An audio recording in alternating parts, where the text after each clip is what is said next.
Είναι κούκλα, ωραίο δώρο για το γάμο. Νόμιζα αυτό το χρώμα πάει καλά, αλλά μπορώ να κάνω και αλλιώτικο χρώμα, όλο άσπρο ή πιο ροζ.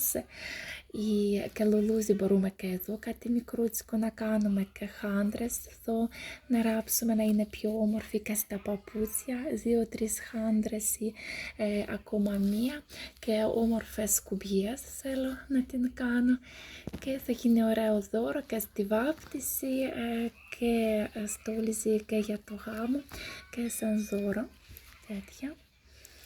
Είναι ομορφούτσικη. Έτσι μου φαίνεται και βέβαια μπορούμε να κάνουμε άλλο χρώμα για τα μαλλιά.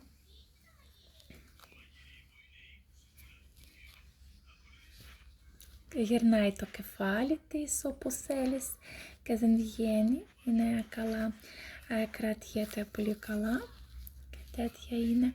Βγάζει, μπορεί να βγαίνει αυτή τη φόρεμα που φοράει, έχει τέτοια σλιπάκια και βγαίνουν τα παπουτσάκια της.